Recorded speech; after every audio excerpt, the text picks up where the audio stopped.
विपक्ष होता है, देखो, देश की उन्नति, देश की विकास, देश की संस्कृति में साझेदार हो, उसको विपक्ष बोलते हैं। ये विपक्ष नहीं है, ये राम का विरोध करता है भाई साहब। ये हर उस चीज का विरोध करता है जो भारत की संस्कृति से जुड़ा हुआ है, जो भारत की अखंडता, भारत की प्रभुता, भारत के शौर्य से जुड़ा हुआ है। ये हर उस चीज का विरोध करता है। ये सेना का भी विरोध कर देता है, राम मंदिर का, धारा 370 का, 30A, सब का विरोध। भारत की संस्कृति राम से है या बाबर से है? राम से है, तो ये बाबर का समर्थन करते हैं, विपक्ष है। अगर ये विपक्ष है तो अलकायदा इससे बढ़िया तो जिन्ना था। ये जिन्ना की औलादें हैं, जिन्ना के पद चिन्हों पे चल रहे हैं। जिन्ना तो चला गया, मर गया, पाकिस्तान ले गया। अब इनकी जो छोटे छोटे वो कीड़े पैदा नहीं हो जाते, वो पैदा हो रखे हैं। इजराइल में भी है, जहाँ एक फिलिस्तीन से बाहर हुआ तो उनका पूर्व राष्ट्रपति वर्दी पहन के AK-47 लेके पे खड़ा हो गया। ये विपक्ष होता है। दोस्तों, अब देश पूरा राममय हो चुका है। लगभग राजनीतिक दिशा और दशा उसी तरह हो चली है। हर राजनीतिक दल चाहे जैसे भी हो, इस मुद्दे को अपने पाले में करना चाहता है। तो अब सवाल ये है कि जब इतनी बड़ी मुद्दा बीजेपी ने अपने पाले कर लिया है तो विपक्ष के पास क्या बचा है? विपक्ष के वही महंगाई और बेरोजगारी के मुद्दे पर 2024 की नैया पार करेगी, या उसके पास कुछ और तुरुप के पत्ते हैं जो अभी उसने जनता के सामने पेश नहीं किए हैं? कि राम आस्था का विषय, राम का जो मंदिर है, इस मुद्दे को जो है इसका राजनीतिकरण नहीं होना चाहिए।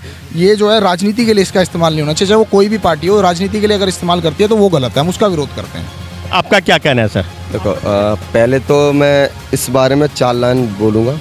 सुनो, समीक्षा बाद में कर लेंगे, क्या खोया पाया है, बहुत दिनों के बाद अवध में केसरिया लहराया है। इस भगवे की विजय पताका मंद नहीं होने देंगे, श्री राम के जयकारों को बंद नहीं होने देंगे। अभी अजमेर में पृथ्वीराज के शौर्य का मंदिर बाकी है, भोजशाला में माँ के सम्मान का मंदिर बाकी है, विश्वनाथ बाबा के पावन धाम का मंदिर बाकी है, और राम का मंदिर बना मगर घनश्याम का मंदिर बाकी है। उसके बाद आप विपक्ष मत कहिए सर इसको। विपक्ष होता है, देखो, देश की उन्नति, देश की विकास, देश की संस्कृति में साझेदार हो, उसको विपक्ष बोलते हैं। ये विपक्ष नहीं है, ये राम का विरोध करता है भाई साहब। ये हर उस चीज का विरोध करता है जो भारत की संस्कृति से जुड़ा हुआ है, जो भारत की अखंडता, भारत की प्रभुता, भारत के शौर्य से जुड़ा हुआ है। ये हर उस चीज का विरोध करता है। ये सेना का भी विरोध कर देता है, राम मंदिर का, धारा 370 का, 30A, सब का विरोध करता है। फिर ये विपक्ष क्या है? आतंकवाद। एक बात बताइए भाई साहब, धारा 370 हटी, पूरा विश्व जानता है ये भारत के पक्ष में था, उसका भी विरोध इसी विपक्ष ने किया ना, किया। ये भारत की संस्कृति राम से है या बाबर से है? राम से है, तो ये बाबर का समर्थन करते हैं, विपक्ष है। अगर ये विपक्ष है तो अलकायदा इससे बढ़िया तो जिन्ना था।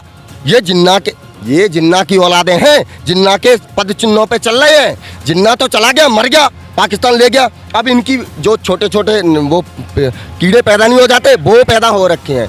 ये भाई साहब, ये विपक्ष नहीं है, विपक्ष पूरे विश्व में है। विपक्ष इजराइल में भी है, जहाँ एक फिलिस्तीन से बाहर हुआ तो उनका पूर्व राष्ट्रपति वर्दी पहन के AK-47 लेके पे खड़ा हो गया। ये विपक्ष होता है, और ये विपक्ष है।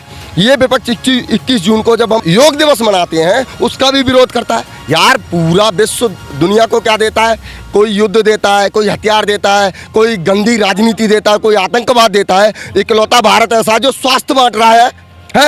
हमने कोरोना वैक्सीन बनाई, उस पर भी ये विपक्ष नंगा नाच कर रहा है। ये विपक्ष है। अगर ये विपक्ष है भाई साहब, ऐसा विपक्ष हमको चाहिए ही नहीं। सर फिर आप बंगाल में, तेलंगाना में, बाकी उड़ीसा में, जहाँ पे विपक्ष शासित राज्य हैं, वो क्या उनकी राजनीति गई? क्या वहाँ पे राजनीति नहीं होगी? भाई साहब, ये सारी विपक्ष की राजनीति वेंटिलेटर पर लेटी हुई है और अंतिम सांसें गिन रही है। वो 2024 के बाद सब खत्म। एक चीज बताओ, महाराष्ट्र में पालघर में साधुओं पे हमला हुआ है, आप नतीजा देख रहे हैं ना। यही बंगाल में भी साधुओं को चोटी पकड़ के, सिखा पकड़ के उनके जनेऊ तोड़े गए, उन पे हमला हुआ। कितना कायरता है। या पाकिस्तान में थे वो साधु? यार, साधु हैं, संत हैं, वो भगवान राम की स्तुति में एक रैली निकाल रहे थे या संज्ञात कर रहे थे, जो भी कर रहे थे। किसी भी एक पार्टी को जो सत्तारूढ़ है, जो पूरे राज्य को चला रही है, उसको एक 4 साधुओं से दिक्कत हो जाए। और ये सुनो, इस विपक्ष का तो काम ही रहा है, कोई संसद पे गोलियां चलवावे साधुओं पे, जब वो गौ हत्या बंद करने की बात करें। कोई राम भक्तों पे गोलियां चलवाता है अवध में, तो ये विपक्ष नहीं है भाई साहब। अगर इसको आप विपक्ष कह रहे हो तो आप भी बड़ी भूल में हैं। ये आतंकवादी हैं। आतंकवादी सर, देखिए। गद्दार है देश के। ये हो सकता है आपका ये ओपिनियन है, मान आप अपने नज़रिए से कह सकते हैं, बट संविधान के तहत उनको विपक्षी पार्टी का भी दर्जा मिला हुआ है। एक मिनट, आप जैसा कि भाई साहब का कहना है कि विपक्ष अब शून्य की स्थिति में आ रही है, क्या आप इनसे सहमत हैं? देखिए, लोकतंत्र में बहुत अहम होता है कि मजबूत विपक्ष भी होना चाहिए और विपक्ष की भूमिका भी बहुत अहम होती है। विपक्ष की भूमिका होती है कि वो जो सत्ताधारी पार्टी है उसकी गलत नीति पे उसका नीतिगत विरोध करे। अच्छी नीति पे जो और विरोध करे नीति- उसको क्या कहोगे? अच्छी नीति में विरोध कर रहा है वो गलत है। जैसे आप फिर ये विपक्ष बताइए- कहाँ रहा? अगर एक मिनट बताओ, जो पाकिस्तान के साथ खड़ा हो जाए, जो चाइना के साथ खड़ा हो जाए, विपक्ष है क्या? सर चुनाव, एक विपक्ष नहीं मिनट, है। चुनाव आयोग ने उनकी मान्यता जब तक रद्द नहीं कर देती, हम उन्हें विपक्षी पार्टी तो कहेंगे ही सर, सुनिए। जब तक ये इलेक्शन कमीशन से उनका सिंबल सीज नहीं हो जाता। सुनो, आपने संविधान की बात की, सुनो, संविधान की बात की ना भाई साहब। संविधान पता कब तक है? जब तक बीजेपी सत्ता या विपक्ष में बीजेपी है तब तक संविधान है। जब तक हिंदू है, सनातन है, जो राम को मानने वाले हैं, जब तक संविधान है। जिस दिन सरिया मानने वाले आ गए ना, संविधान कचरे के ढेर में पड़ा मिलेगा आपको। क्या बात कर रहे हो? किस देश में संविधान लागू है? किसी भी देश में नहीं है। ठीक है, संविधान हम माने। सुनो बाबा, और ये सुनो, ये नीली टोपी वाले बोलते हैं जय भीम जय भीम, इनको बता देते हैं भीम भी हमारा बनाया हुआ है। और तुम जिसपे गर्व करते हो ना, झलकारी बाई, हमने देवी माना है। माता सबरी को देवी हमने बनाया। और सुनो, रैदास को भगवान हमने बनाया। तुम तो भटके हुए हो, दास को पूछते हो, रैदास भूल जाते हो। हम पूछते हैं रैदास को ओनली। हम हिंदू है, हम हिंदू भाई साहब। रैदास सुनो, जितने भी दलित है ना, हम मानते हैं इनको, और इन जो संविधान पे गर्व करते हैं सिर्फ हिंदू मानता है भाई साहब, मुसलमान नहीं मानता। आप पूछ के देख लिए, कुरान को मानोगे या सरिया को मानोगे? सरिया मानेगा, संविधान नहीं मानता। मानिए इस बात को। और जिस दिन सरिया वाला प्रधानमंत्री आ गया ना, तो सबके पिछवाड़े में सरिया है, थोड़ा थोड़ा है। तुमको आगे ही बढ़ना है, याद रखना। अगर मोदी से हटे और तो दुर्घटना घटी, और दुर्घटना घटी, सरिया पीछे से घुस जाएगा। क्लियर सी बात है।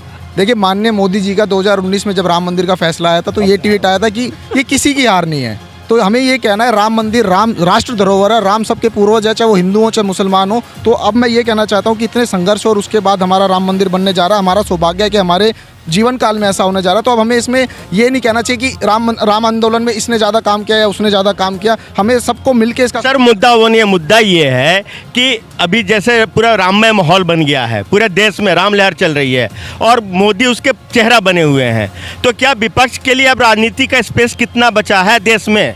देखिए, राम मंदिर का मुद्दे का राजनीतिकरण नहीं होना चाहिए, चाहे वो कोई भी पार्टी। क्या अभी इस बार तो फिर 543 सीटों में 500 सीट बीजेपी को अब दे रहे हैं? ऐसा नहीं होने वाला है कि सारी, फिर उनको विपक्ष को सीटें आएंगी ना, उनको अभी कुछ लोग ही वोट करेंगे ना, वो फिर किस मुद्दे पे वोट करेंगे? देखिए, राम का जो ये मुद्दा है, ये मुद्दा तो राजनीति के लिए है ही नहीं।